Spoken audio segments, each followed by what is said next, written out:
Hi, and welcome to episode 1 of Java Tutorials. Today we're going to be talking about variables.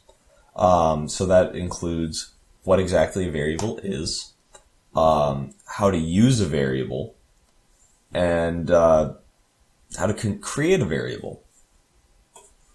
So, first thing we're going to start with is this concept called types. So, a type is the kind of data that is held by a variable. So the different kinds of data are int, which hold whole number values or integers, double, which holds decimal values, character or char, which holds a single letter, spelled C-H-A-R, by the way, and a string with a capital S, which holds phrases or text, just raw text. And you can do a lot with just those four.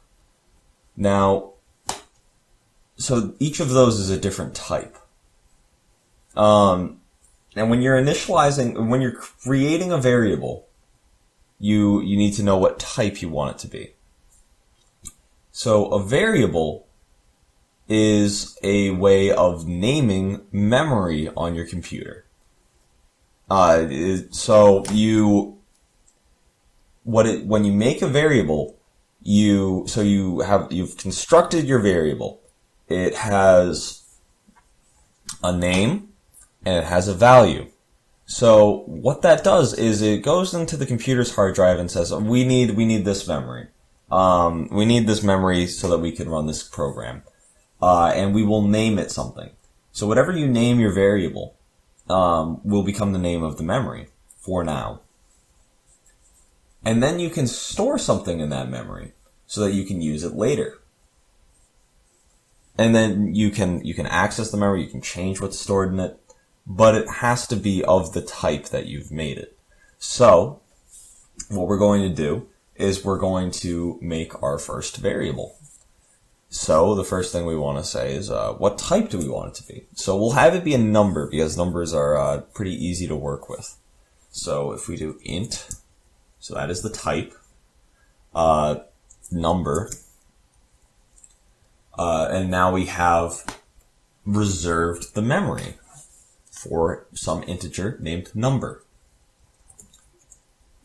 And then you can set number equal to something. So number equals 6.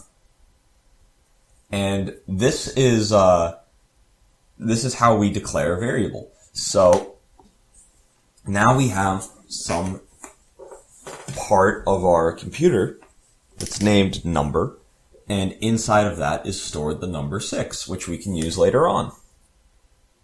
So we can do that with all kinds of types. So the format is pretty standardized. So you do the type, the name of the variable, and then you end that with a semicolon. And that's how you declare the initial variable. And you notice that I have // here. And what that does is it makes it so that this line has no bearing on the code. This is what's called a comment. You use it to let people know what you're doing as you go. So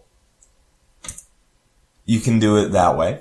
So you can also do type, name of the variable, and then you can set it equal to whatever value.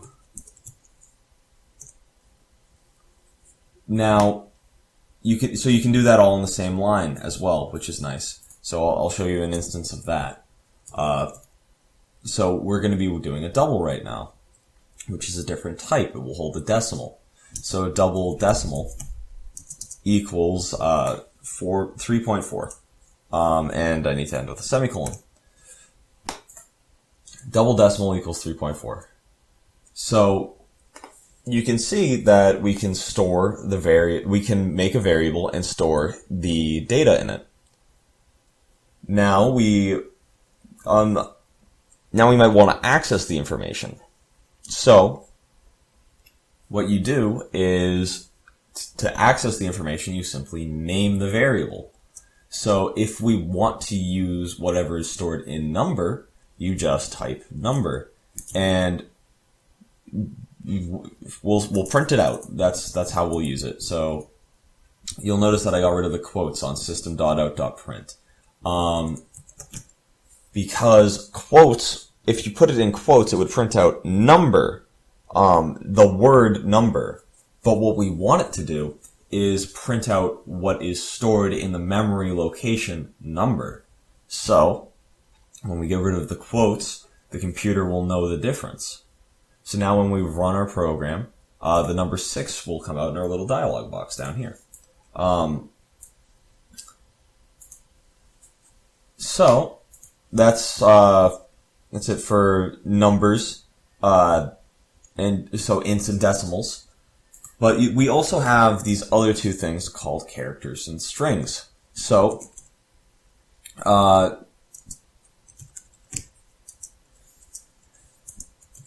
they're slightly different. So, a character, when you make a character, and you have to have it in these sort of single quotes, the apostrophes,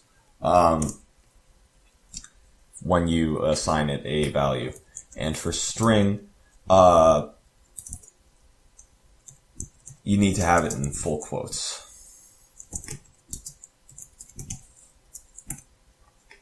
So those are the minor differences there. But they still function the same. So when I print out phrase, it should print out hello world.